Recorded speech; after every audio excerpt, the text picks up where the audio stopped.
Bismillahirrahmanirrahim. Risalah Aswaja pasal kelima.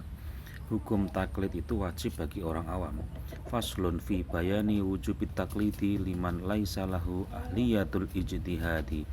Yajibu inda jumhuril ulama'il muhaqqiqina ala kulli man laisa lahu ahliyatul ijtihadil mutlaqi. Wa inna kana qad hasala ba'dul ulumil mu'tabarati fil ijtihadi taqlidu qawlil mujtahidina wal ahdhu bi fatwahum liyahruja an uhdatit taklifi bi taqlidi ayyihim sya'a liqaulihi ta'ala fas'alu ahla dzikri in kuntum la ta'lamun. فأوجب السؤال على من لم يعلم ذلك وذلك تقليد لعالم وهو عام لكل المخاطبين ويجب أن يكون عاما في السؤال عن كل ما لا يعلم للإجماع على أن العامة لم تزل في زمن الصحابة والتابعين وكل حدوث المخالفين يستفتون المجتهدين ويتبعونهم في الأحكام الشرعية والعلماء فإنهم يبادرون إلى إجابة سؤالهم من غير إشارة إلى ذكر الدليل ولا ينهونهم عن ذلك من غير نكير فكان إجماعا على اتباع العامي للمجتهد ولأنهم فهم العامي من الكتاب والسنة ساقط عن حيز الاعتبار إن لم يوافق أفهام علماء أهل الحق الأكابر الأحيار فإن كل مبتدع وضال يفهم أحكامه الباطلة من الكتاب والسنة ويأخذ منهما والحال أنه لا يغني من الحق شيئا.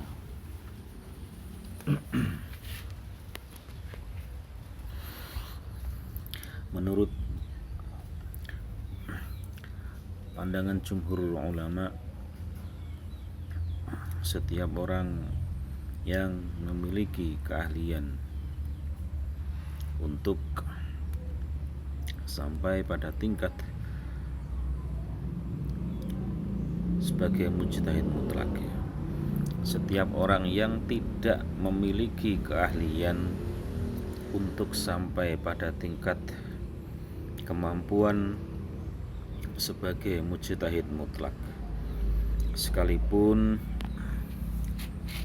ia telah mampu menguasai beberapa cabang keilmuan yang dipersyaratkan di dalam melakukan ijtihad, maka wajib baginya untuk mengikuti atau taklid pada salah satu qaul dari para imam mujtahid dan mengambil fatwa mereka agar ia dapat keluar dan terbebaskan dari ikatan beban atau taklif yang mewajibkannya untuk mengikuti siapa saja yang ia kehendaki dari salah satu imam mujtahid.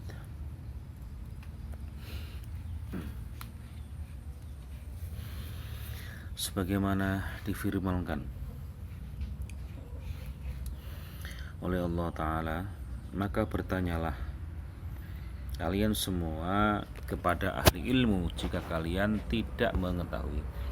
Allah mewajibkan bertanya pada orang yang tidak mengetahui. Nah, pertanyaan itu merupakan perwujudan sikap taklid seseorang kepada orang alim. Jadi bertanya itu wujud taklid.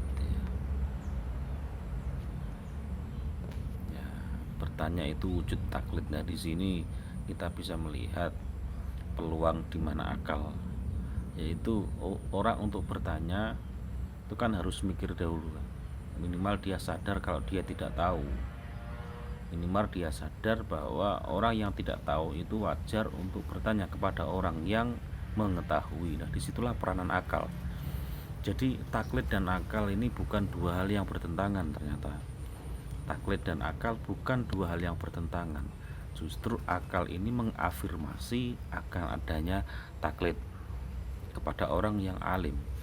Dan wujud taklid adalah pertanyaan. Ya, Allah mewajibkan bagi orang yang tidak mengetahui. Jadi bertanya itu perwujudan dari sikap taklid seseorang kepada orang alim. Firman Allah ini berlaku secara umum untuk semua golongan yang dihidbahi atau objek sasaran perintah. Orang awam wajib bertanya pada ulama mujtahid.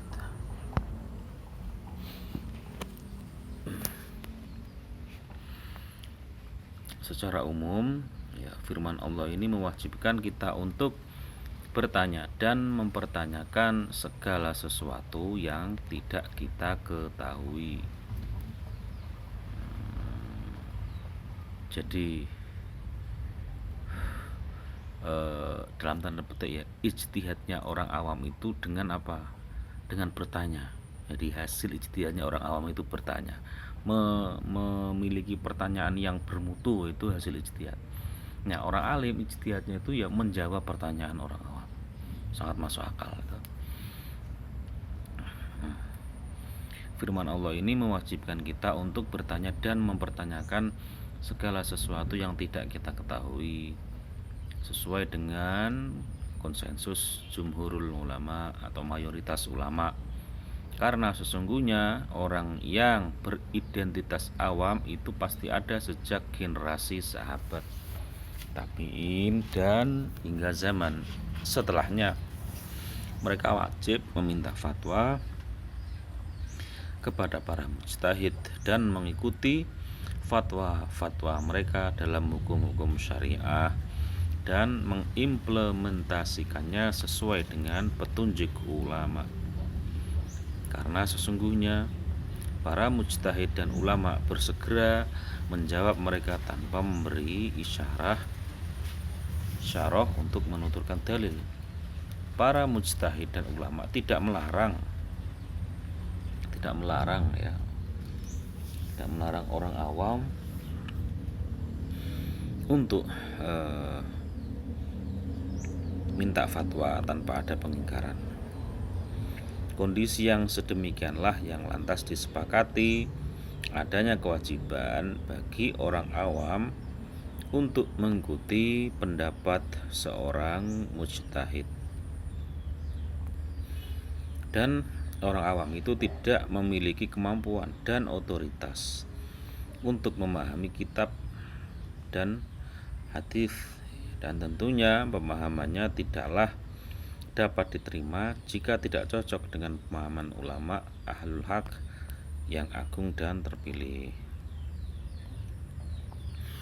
Pemahaman ahli bid'ah atas Quran dan hadis yang tidak dapat dipercaya. Karena sesungguhnya orang yang ahli bid'ah dan orang sesat, mereka memahami hukum-hukum secara batil dari kitab dan sunnah.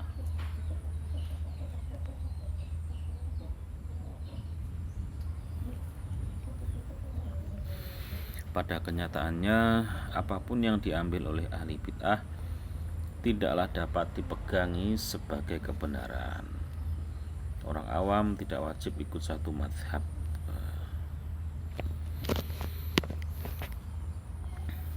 Wala yajibu 'alal 'ammi iltizamu madhhabin fi kulli hadithatin walau iltazama madhhaban muayyanan ka madhhabi Syafi'i rahimahullahu ta'ala la yajibu 'alaihi al-istimraru bal yajuzu lahu al-intiqalu ila ghairi madhhabih. Wal 'ammiyu alladhi lam yakun lahu nadhrun wastidlalun wa lam yaqra' kitaban fi furu'il madhhabi idza qala ana syafi'iyyun lam yu'tabar hadza kadzalika bimujarradil qaul.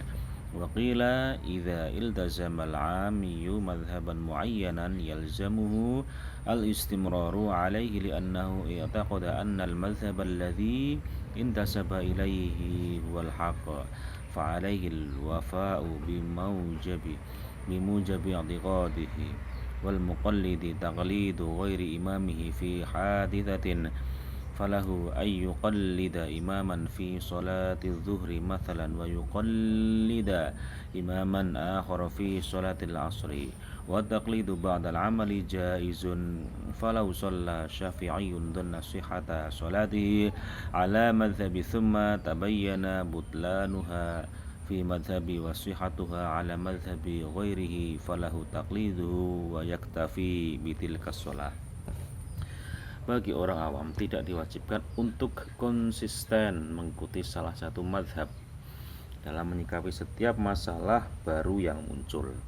Walaupun ia telah menetapkan untuk mengikuti satu madhab tertentu seperti madhabnya Imam Syafi'i rahimahullahu ta'ala, tidaklah selamanya ia harus mengikuti madhab ini. Bahkan diperkenankan baginya untuk pindah pada madhab yang lain selain madhab Syafi'i. Tidak wajib konsisten orang awam. Ini sangat memudahkan sekali. Tinggal ngikut, enak tuh. Tinggal ngikut. Ya, dalam mengikuti itu ya harus cerdas. Kalau tidak, alasan kenapa mengikuti gitu kan.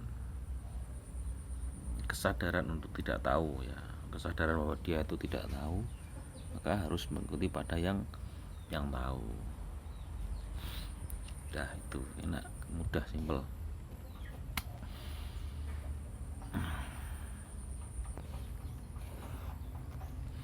Orang awam boleh konsisten ikut satu mazhab atau tidak. Konsisten boleh, tidak konsisten juga boleh. Seorang awam yang tidak memiliki kemampuan untuk melakukan pengkajian masalah dan istidlal, itu melakukan pencarian sumber dalil. Istidlal, mencari dalil yang tepat untuk suatu kasus.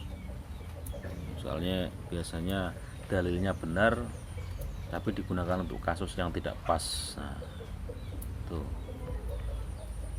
awam biasanya tidak bisa mengepaskan antara dalil dan konteks ya. Orang awam yang tidak memiliki kemampuan untuk melakukan pengkajian masalah dan istidlal atau melakukan pencarian sumber dalil, atau ia juga tidak memiliki kemampuan membaca sebuah kitab pun yang ada sebagai referensi dalam sebuah mazhab, lantas ia mengatakan bahwa saya adalah bermadzhab Syafi'i, maka pernyataan yang sedemikian itu tidaklah absah sebagai pengakuan bila mana hanya sekedar ucapan belaka. Tapi menurut sebuah pendapat yang lain menyatakan bahwa ketika seorang awam itu konsisten mengikuti satu mazhab untuk menetapkan mazhab pilihannya, karena jelas seorang awam itu meyakini bahwa mazhab yang ia pilih adalah mazhab yang benar, maka konsekuensinya yang harus ia terima adalah wajib menjalankan apa yang menjadi ketentuan mazhab yang dia yakini. Orang yang taklid boleh ikut imam mujtahid yang berbeda-beda. Pilihannya itu banyak. Bagi seseorang yang taklid boleh mengikuti selain imamnya dalam sebuah masalah yang timbul padanya. Misalnya saja ia taklid pada satu imam dalam sholat duhur, dan ia taklid dan mengikuti imam lain dalam sholat asar. Jika jadi taklid setelah selesainya melakukan sebuah amal atau ibadah adalah boleh.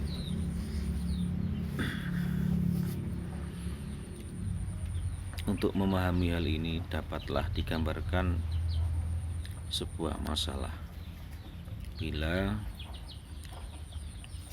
seseorang yang bermadzhab Syafi'i melakukan sholat dan ia menyangka atas keabsahan sholatnya menurut pandangan mazhabnya, ternyata kemudian menjadi jelas bahwa sholatnya adalah batal menurut mazhab yang dianutnya dan sah bila menurut pendapat yang lain, maka baginya boleh langsung taklid pada mazhab yang lain dan mengesahkannya.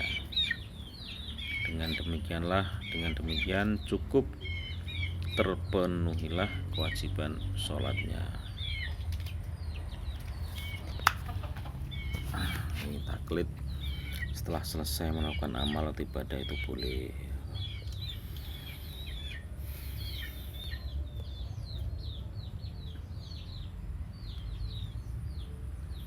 pilihan.